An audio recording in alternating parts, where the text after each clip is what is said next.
Hello and welcome, everybody, to another episode 44 of Greeting Mashiach. My name is Levi Palchenko, and I'm here with Simcha Fish, my co-host. And today, we decided to speak about something very, very exciting. Not so exciting, it's just big. And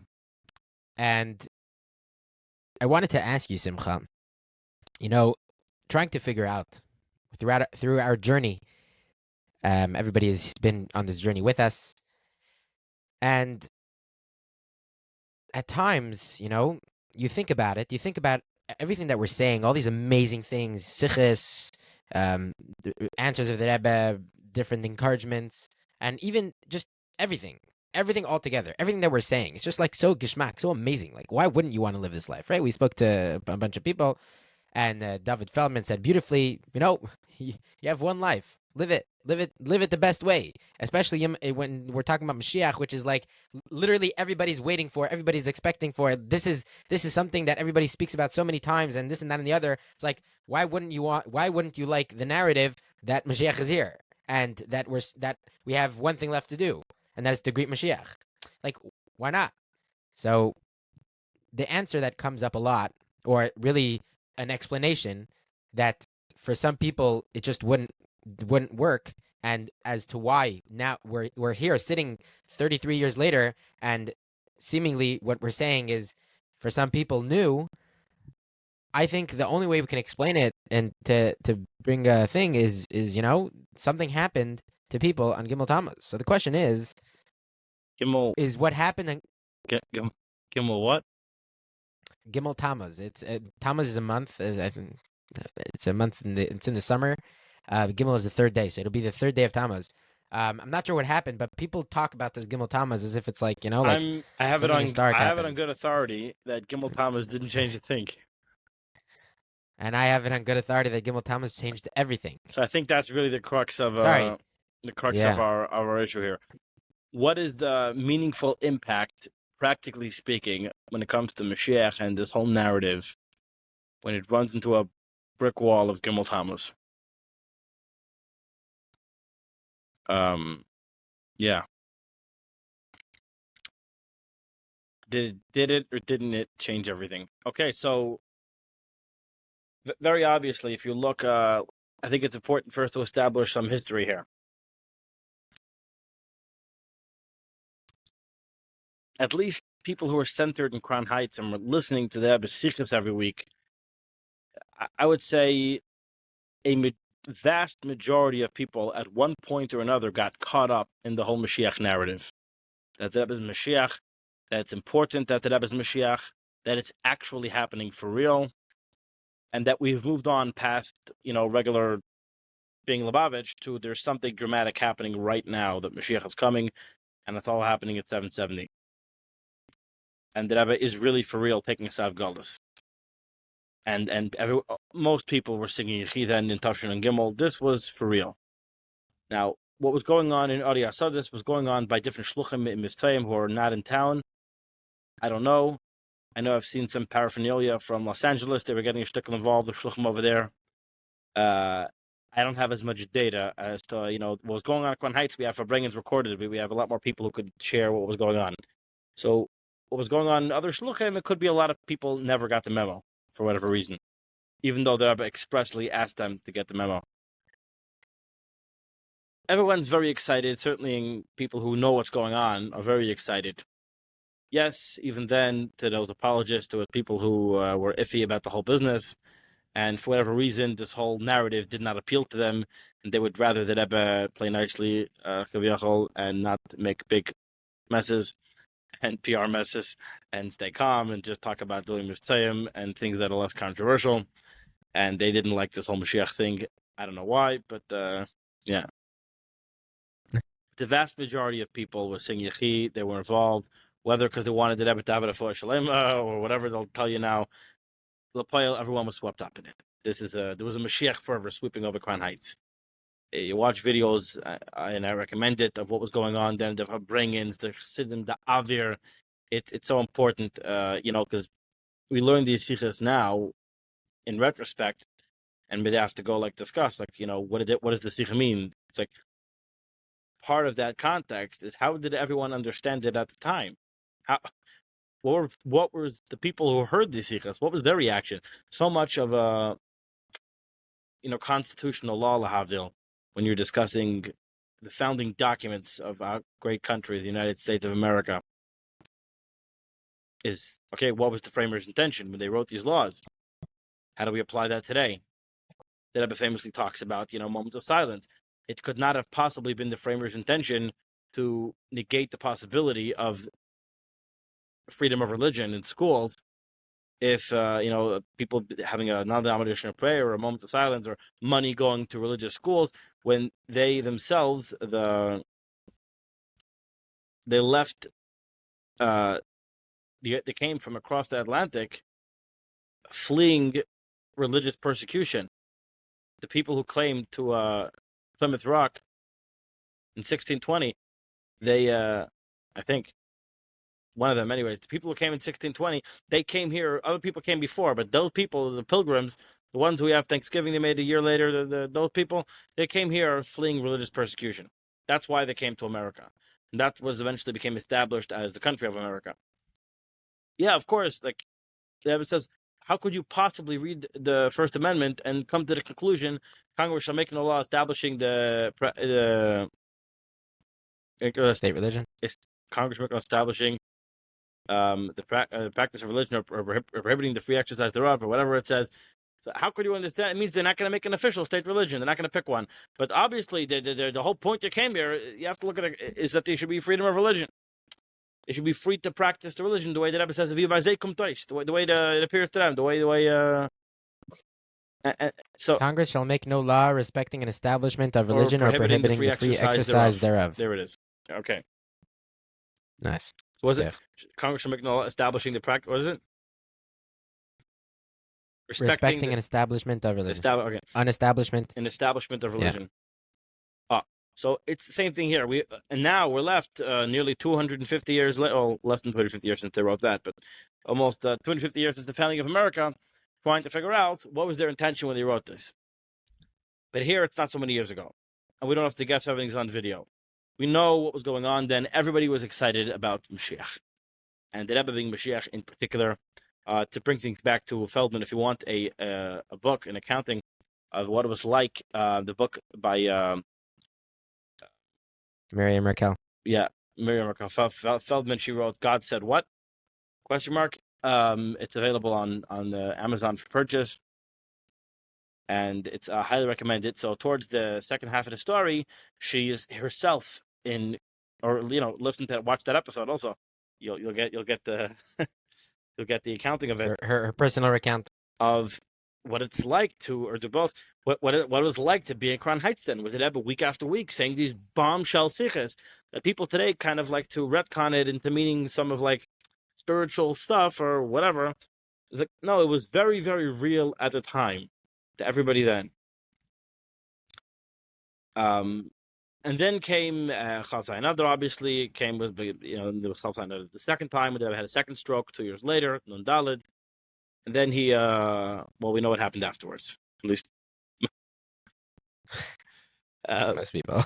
We can only talk, the Torah is given to In Ladayin Elamash Ein Evreis, obviously, and there was his bodily functions ceased. And he was buried and interred in Montefiore, and the Askidim, whatever it was, at Kaddish. Everybody sat Shiva, whatever the story was. Yeah, Gimmel Tammuz. Now the question is, how do we pick up the broken pieces? So a very interesting phenomena happened. If you look, there's a book. I don't recommend you read it. It goes through all of the newspaper clippings from the time and that happened. Wow. And yeah, there's some talk. What's going to be with Lubavitch? It's over. It's over for Lubavitch. Which I just realized, as I just said that's very interesting. Because I was using this to segue into a discussion about why there was no Eighth Rebbe. Or rather, why it was obvious to everyone that there was no Eighth Rebbe. But then I realized, even to the people who were writing the newspaper clippings, correct. It was not an option. It was obvious to them that there was no Eighth Rebbe. That's it. Just as I was saying it, why didn't they? But there was also people who said there will be maybe Label Grun will be the next step. Different people, perhaps they will take over the mantle. I remember hearing a story. I remember hearing a story of Rabbi Yoel that I think it was in Eretz Yisrael. They made a whole thing and they wanted him to speak, and he got up and he took off his kapat or something and he put it over his thing, and he said he stood in a very like not what's the Not word Rebbe. correct, and like basically making very clear like don't get your I will not be accepting panim. correct. I don't know where I heard that story, but that story is in my mind from my Zechronis of Yeshiva. But yeah, it's taka very interesting. It wasn't very clear that there should be an eighth Rebbe, even though there were some people who were suggesting, right, that one of these people should be the eighth. Meaning it was eighth Rebbe. Meaning I think it was more clear to people that Lubavitch was done than right. But it was, I would say, Rebbe. more of a consensus or an opinion or a speculation that Lubavitch was going to be toughed without the Rebbe. Right. And the question is why? And I think the answer also is pretty obvious. Because from day number one, the Rebbe staked his Nasias, he gambled the pot on Mashiach. The Rebbe said that from pretty much his earliest thoughts were about envisioning Mashiach, envisioning the Gula. So the first thing the Rebbe says when he begins the Nasias, Yud Shvat, Tavshin Yud Aleph, the Rebbe says, this is the last generation of Galus. We are going to bring the Gula. The Rebbe says it was not by choice, but our generation is the one tasked. This seventh generation is tasked with bringing the Shekhinah, Lamata Baris, to bring the Shekhinah back down here into the world. We're going to do it. We will do it, brothers. After us, there'll be no others. You and I. Quote Avram Fried. I'm not sure what song that came out in the early Samachs, I guess. Yeah, after us, there'll be no others. There's not. I just realized also, it works in the song. You don't think about it too much. And we will do it for others. After us, there'll be no others. You and I will do what Shahins wanted to. What's the point? Yeah, it's our generation, and this was already, he was able to put out already even after Gimmel Tammuz. Actually, no, on Giant Shoulders was on Shtar Tanoim. All right, the experts will come out of the woodwork here and tell us when Shtar Tanoim came out. We're gonna have to fact check this. I bet it's before Gimmel Tammuz. What did the fact check say?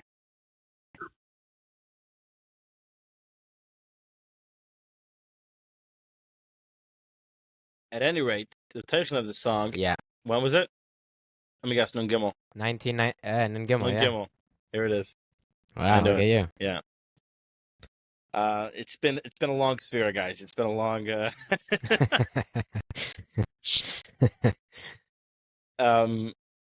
So that was that. Yeah. Okay, very good. Here's a little time capsule of what Avram Fried was feeling in Tavshin and Gimmel. We're gonna do it. This is it. We're taking this to the end, and this was throughout the Rebbe's whole Nasias. Oh, Baruch Haba Melech HaMashiach is also Shtar Tanoim. There you go. There was no doubt. This was the mission. Shtar Tanoim. Yeah, we were going for broke here. That was the Rebbe's mission statement. We are going to bring Mashiach. And then, as the Nasiat progressed, the Rebbe gave us more of the status updates where we're holding. That the Shlichus was Baruch Hashem successful, and now they wish to send Mashiach to take us out of Galus. And now we have the Avodah of integrating our lives with the Gula and starting to do more Gula things. And now we have to be Baker, the Shlichus is Kabbalah's Pnei Mashiach Tzkeinu to actually greet Mashiach. And then comes Yechi in Gimmel, and it's storming Avak. And there was no option. Gimmel Tammuz is not on the table. Not an option. 0% chance. You can bet everything. Most people. A lot of people.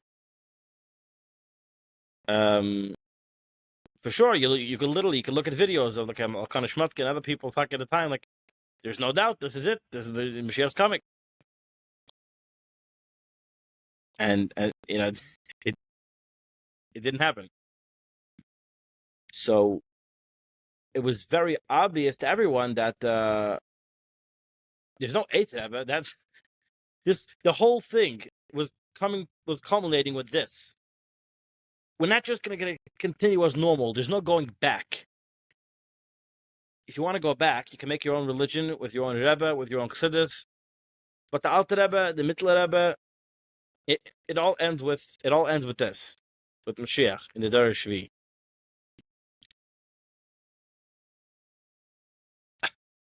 I just thought of another part. It's a bit unorthodox. It's okay. Did I? I think our entire podcast is a little unorthodox. Yeah, but whatever. This doesn't really have a source. The Rebbe talks about in the Maimon Rosh Lagani that Moshe was Shvi, called Shvi and Chavivin, but what was the Chavivas was that he was Shvi Elishin. The whole point is that he's the seventh. What does it mean that he's the seventh coming from the first? He's Shvi, the seventh to the first. But it kind of works the other way. Everyone is the first, second, and third to the seventh. If the point, in fact, is the seventh, that's where things culminate. That's where things actually happen. The point obviously was Matan Torah, right? The point wasn't Avraham Avinu. The point was Moshe Rabbeinu. And it was only because of Avraham Avinu and Yitzchak and Yaakov. But the punchline was Moshe Matan Torah. It's the same. So everyone is kind of is, I guess you'd say, Rishon the Shvi. Soif Masim Machshav Tchila. Right. So the whole point of the Alter Rebbe, the Mittler Rebbe, the Tzemach Tzedek, the Rebbe Marash, the Rebbe Rashab, the Frierdiker Rebbe, the Rebbe's whole Nesias, it ends with the Rebbe taking us out of Galus. If you take that out of the equation, there's nothing left. There's no Chassidus, there's no Alter Rebbe, there's no Mittler Rebbe, there's no Avram, there's no Yitzchak, there's no Yaakov. There's nothing. The whole thing's a fraud. Where are we going now? Let's keep learning Chassidus? Right. I think to what end? Correct. I think it's very right. The Rebbe's telling us this is how it's going to go. This is the plan. So forget it. Now we'll just pick whatever part of Judaism you like and do it. Okay, fine, but that's not Chassidus. The Rebbe told us what the mission was. He gave us a plan. He's our general. You're a soldier. Right. The equivalent. Yeah. Right. The equivalent. I don't want to say this, but I'm going to say it. I didn't want to say it. Levi, is that we've established this podcast is very orthodox. You have to be careful. No, like it's al derech the Yidden in the Midbar, the Jews in the desert. After Moshe Rabbeinu went up and they thought that he was gone, whatever, that's it. They decided to dreizich in the desert. Into their own hands. Yeah.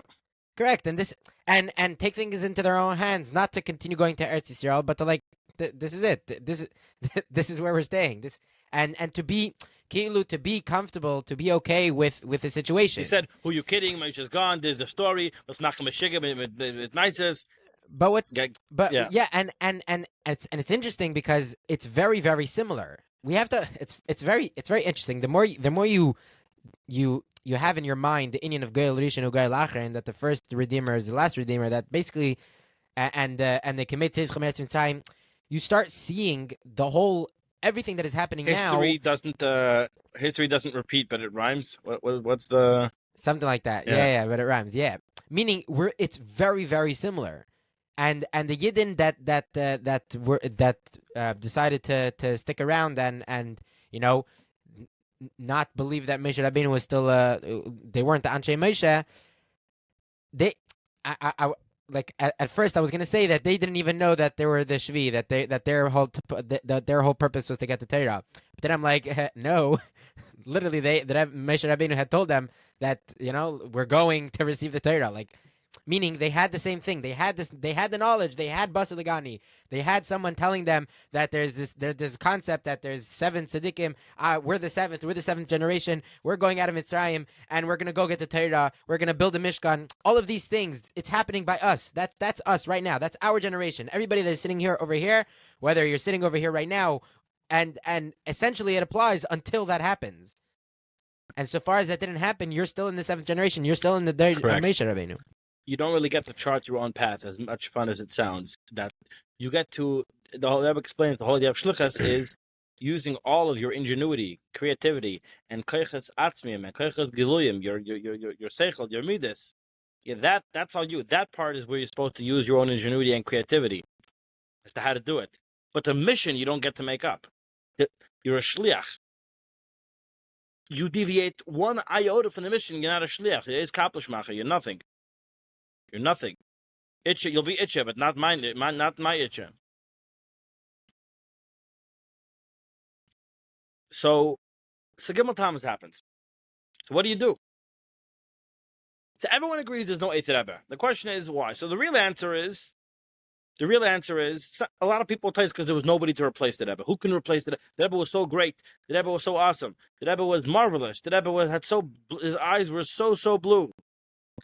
Nobody has blue eyes like the Rebbe has blue eyes. Very, very piercing. So piercing. The Rebbe loved every single Jew so much. The Rebbe's Rashi Sichas are the most amazing Rashi Sichas. And the Rebbe's Hadranim are the best Hadranim.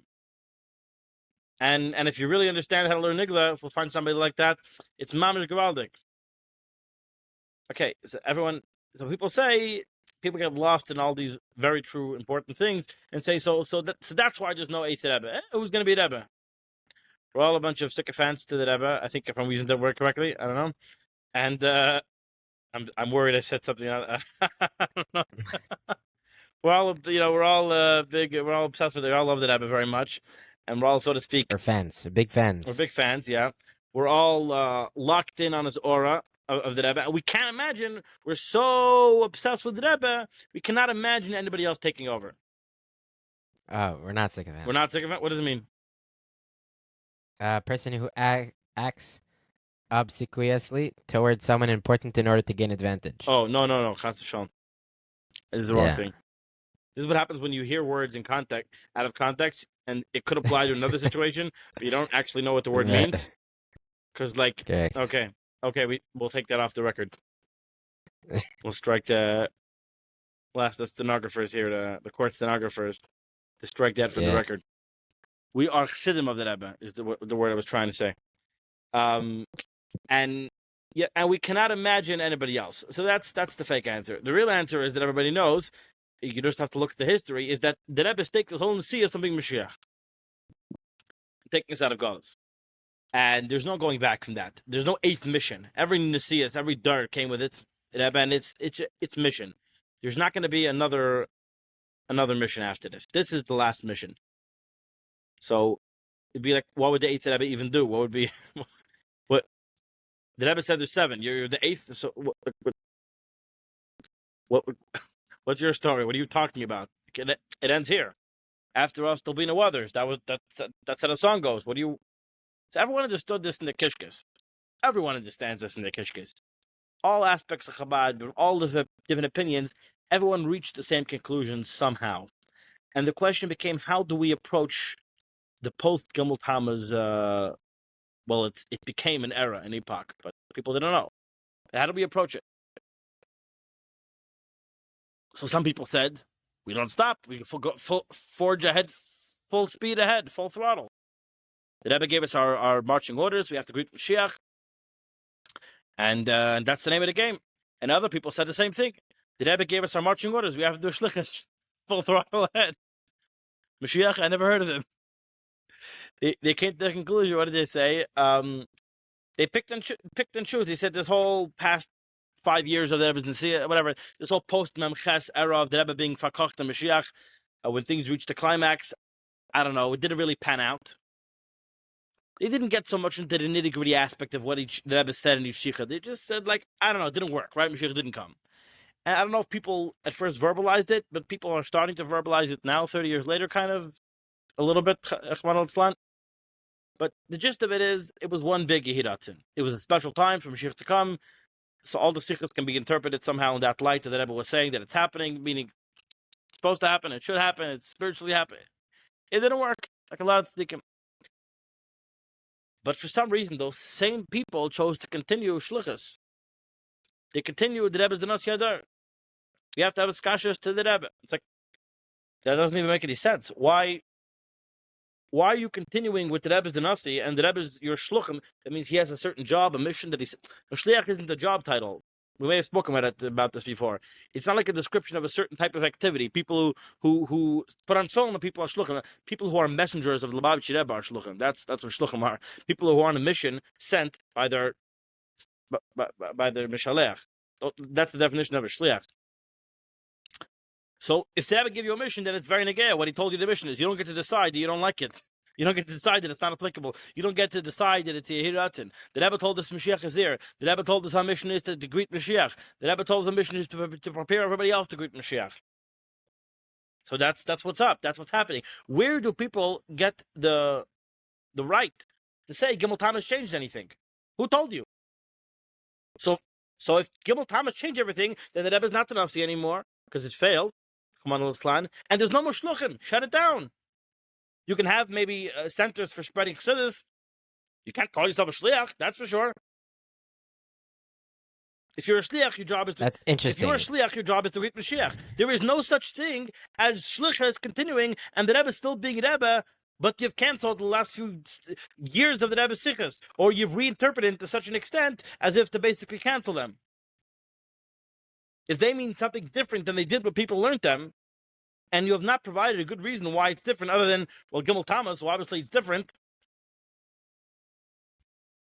Either it never meant what it said, and we all misunderstood the sichos at the time. One possible explanation. We misunderstood the sichos. They have never said that he's Mashiach. It never mattered, or maybe he is, but it doesn't matter. And we're always just supposed to put tefillin on people, and some whatever. You have to go explain every single sicha what it really was trying to say. It was all spiritual. It was all dust. It was all yent. And I wish you good luck going down that path. I'm kidding. I don't. Right. But, the burden. yeah. Right. The burden of proof is on you to say why is one thing different and not everything else. Correct. That's not how it works. Right. If you're saying Gimmel Tammuz changed everything, the burden on proof is on you Then indeed. to say like the newspapers why said, why is this correct? The newspapers were right, and you should shut down Chabad. The only version of Chabad that continues is the one where the Rebbe is taking us out of Golas, and that's what it's all about. And wow, interesting. yeah, that's what it's all about. There's no. What are we going to do in the post? How shall we be Lubavitch in 2025? The same way you were Lubavitch in Tafshin and Dalid. That's how. The same way you were Lubavitch in all generations, by listening to the Rebbe. That's what it meant. That's what being Lubavitch always meant.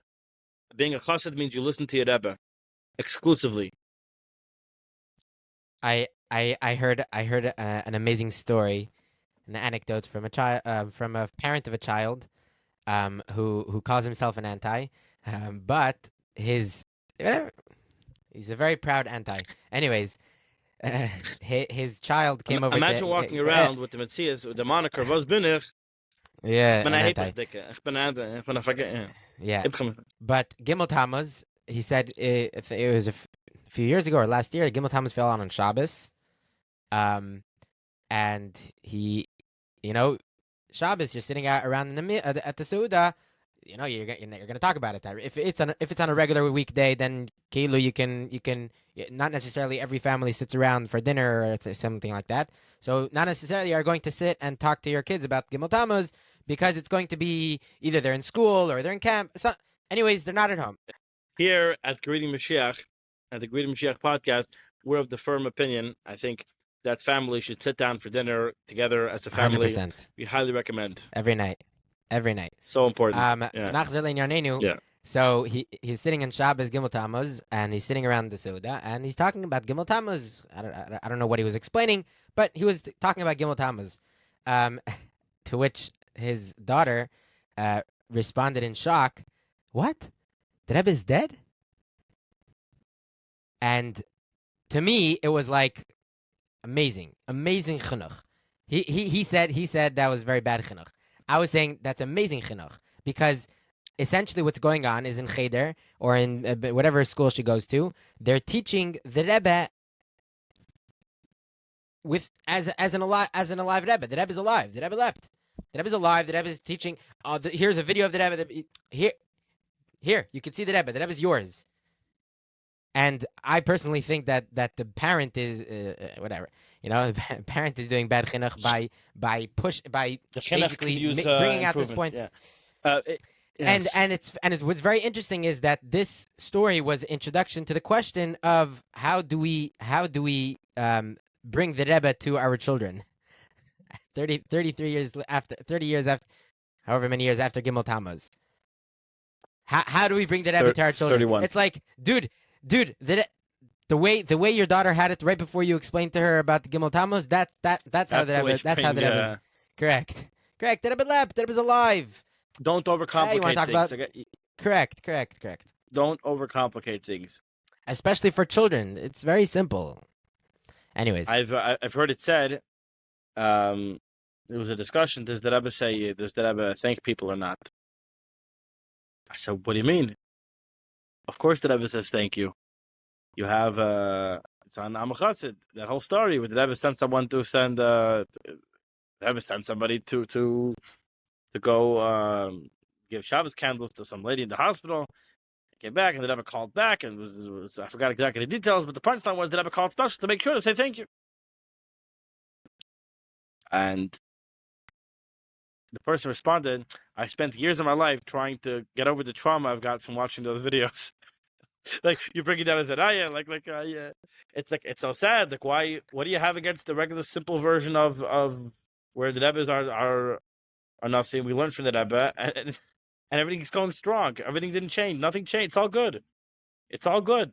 And if you were born after Gimmel Tammuz, you don't have this trauma of having lived. It's very hard to judge people who had the trauma of living through it. But if you didn't live through it, you don't have to have generational trauma from people who did. You can get over it. The punchline is, the Rebbe says very clearly, the Nasi Adar is the Mashiach Shabbat.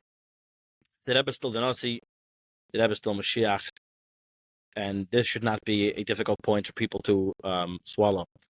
And so for all the people who feel comfortable to say that the Rebbe, 31 years after he apparently, to our eyes, ceased to be the leader, is nevertheless still the leader of the world Jewry, and the Nasi Adar, with all of the implications of what that means, should have no problem also saying that the Rebbe is still Mashiach. How is... It's a lot more radical, one might say. You know who the leader of world Jewry right now is? The Lubavitcher Rebbe. You're crazy. Go get yourself a new Rebbe. What are you talking about? Why are you still stuck in the past? Why can't you make a new Rebbe? Why is your Rebbe, who passed away 31 years ago, what is convincing you that the Rebbe still matters? The Rebbe is still important. You walk into any Chabad house, big picture of the Rebbe. Why? Why are you so obsessed? Because you love his Rashi's Tikkun so much? Because he was the one who founded this beautiful establishment of sending people out to do welfare checks to spread whatever it is, to help out Jews, to put phone on people? That's why we still care about the Rebbe? Who said the Rebbe is still Rebbe? Every Lubavitcher will tell you the Rebbe is still Rebbe. Why? Oh, because it's Dar Shvi, because the Rebbe is Melech HaMashiach, he's taking us out of God. That's obviously the punchline. Everyone knows it in their kishkas. They just don't bother to think about it. They didn't think it through. People don't think things, they don't take things that are. I saw a video today about somebody complaining, one of these rabbis on YouTube, complaining about other rabbis on YouTube, about the whole Manas Friedman controversy about, does God need your mitzvahs? So, Manas is trying to say a simple thing, that we were able to create the world for a purpose, and not because he was totally bored, didn't care. He created it because he actually cares about it. What do you care? And obviously, Yidden are the ones who can make a Dibur. So God needs you to fulfill his taiva, to make a Dibur. Very simple math. He wants Dibur Tachtonim. That's what he needs you to do it. Hence, the Eibishter created the world. It's very simple. And people are going, this boat is kfidi. You said you get caught up in the words. You said he needs you. The Eibishter doesn't need anything. He's perfect. Fine. He's a kafir. Say that. Gang weiter. Okay. So why did the Eibishter create the world? We'll give you some answer about L'tzaref ben Esabrias or whatever. And it's like so unsatisfactory, and it's obvious that they didn't properly think through the question. They never thought about this before in their life. Why did he create? They're busy being dedicated to the daf and all the other things that they never stopped to think for half a second. Why do Torah mitzvahs matter? Who cares? Why did Eibishter create the world? Like, you think through it, it's like, oh, you probably agree also that he didn't do it because he was bored, right? Like, he did it for a reason. You stop to think 2 seconds about Dar Shvi. What are you saying? Why do you care about the Rebbe? Taka, why do you care 31 years later? Because we're still part of the same mission to bring Mashiach, obviously. So go look at those sikhs. Go learn those sikhs. Watch the videos of Fabrengens, of Sin Fabregiden and Gimmel those years. This is what it's about. Don't get stuck up on Gimmel Tammuz. Obviously, Gimmel Tammuz is a hiccup, but it didn't change anything, essentially. It can't have. Or, yeah, one or the other. So obviously it can't have.